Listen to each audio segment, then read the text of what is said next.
You know that person who has been late to everything for as long as anyone can remember?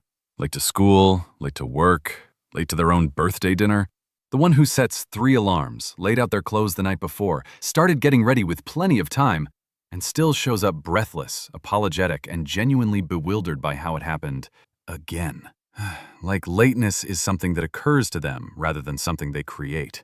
And the world has a very specific story about that person, that they're selfish, that they don't value other people's time, that chronic lateness is just entitlement dressed up as disorganization, a quiet way of saying that their time matters more than yours. But here's what the psychology of chronic lateness actually reveals. That story is not just incomplete, it's missing the entire point. Today, on Mentra Psychology, we're breaking down the real psychology behind why some people are always late, and why it was never really about time at all. Stay with me.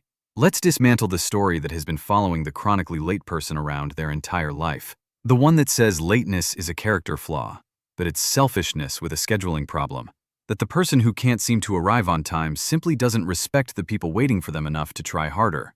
That story feels logical from the outside. From the inside, it has never once been accurate. Here's the reframe that changes everything. Chronic lateness isn't a respect problem. It isn't an organization problem.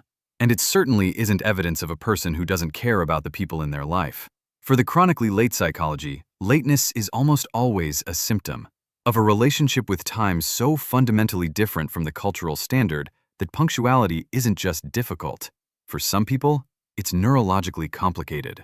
The chronically late person wasn't built to disrespect you. They were built with a brain that experiences time itself differently than yours does. Maybe you've spent years genuinely trying to be on time and genuinely failing anyway. Maybe you've sat through the sighs, the passive comments, the looks from people who interpret every late arrival as a personal statement about how much you value them. It was never a statement. It was never about them at all. The chronically late person doesn't need another alarm. They need someone to finally explain what's actually going on inside their psychology. Today, on Mentra Psychology, we're breaking down the psychology of people who are always late. Not the time management version that ends with a color-coded calendar and a productivity app. The real psychology. The neuroscience behind a relationship with time so fundamentally different from the cultural standard that no amount of alarm setting, schedule blocking, or genuine intention has ever been able to fully close the gap.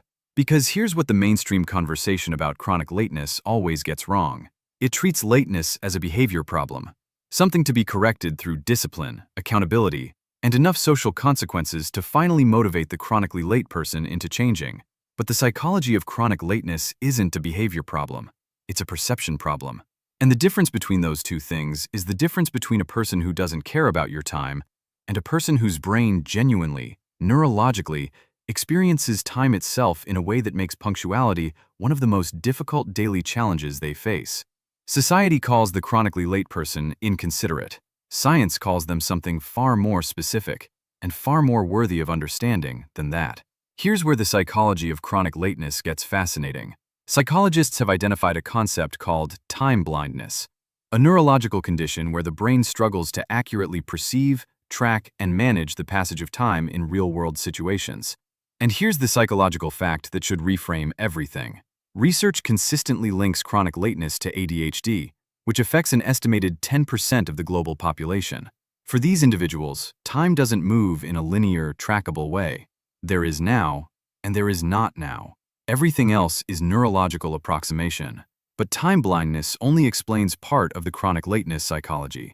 Because beneath the neuroscience, there's something more behavioral, something psychologists call task absorption. The tendency to become so deeply immersed in a current activity that the external world, including the passage of time, temporarily ceases to exist. For the chronically late person, leaving isn't just a logistical transition. It's a psychological one. And that transition costs more cognitive energy than it appears to from the outside. And here's what the psychology needs you to understand. The chronically late person isn't ignoring the clock. They're genuinely, completely, neurologically somewhere else entirely. And here's the psychological truth that nobody ever tells the chronically late person. The same neurological wiring that makes punctuality so difficult is the exact same wiring responsible for some of the most extraordinary cognitive traits that psychology has ever documented. Because time blindness and task absorption don't exist in isolation. They travel with something else. something that the people who are always on time, who move through their day in clean, scheduled, perfectly punctuated intervals, rarely experience at the same depth: deep focus.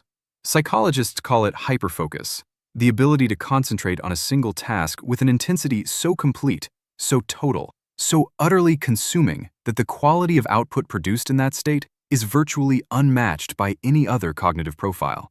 And here's the fact that should genuinely stop you.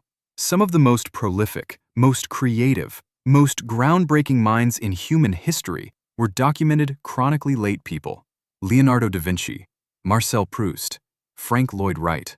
People whose relationship with time was so unconventional that the world around them spent years misreading it as disrespect, while quietly benefiting from everything that same wiring was producing.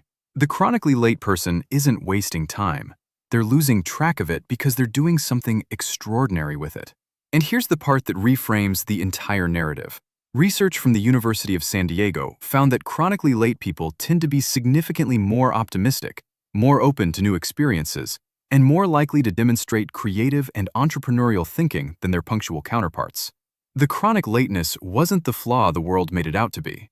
It was a side effect of a brain so richly engaged with the present moment that the future, including the one where you're supposed to be somewhere in 15 minutes, simply didn't register as urgently as everything happening right now. Let's talk about a culture obsessed with punctuality, a world that built its entire professional and social architecture around the clock, and decided that anyone who couldn't conform to that architecture was inconsiderate, unreliable, or simply not trying hard enough. But punctuality was never a measure of character. It was a measure of compliance. And the chronically late person was never failing the clock.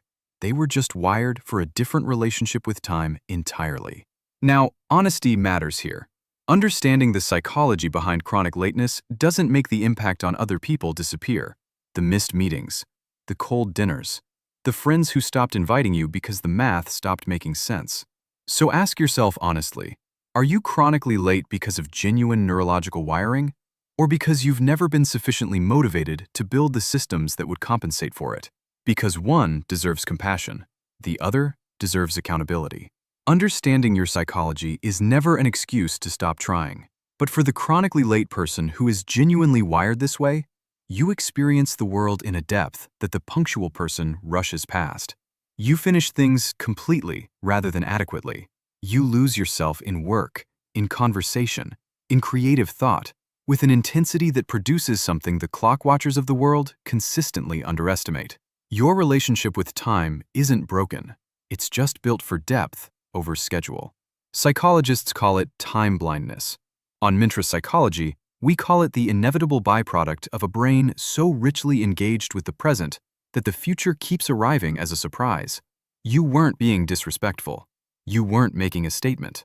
You were just somewhere else entirely. Somewhere most people never get deep enough to go. Stop letting the clock define your character. Start understanding the psychology behind it. Are you chronically late? Or do you know someone who is? Drop it in the comments. This community was built for exactly that conversation. If this video found you at the right moment, subscribe to Mintra Psychology. The next video goes even deeper. Click it. You'll understand why.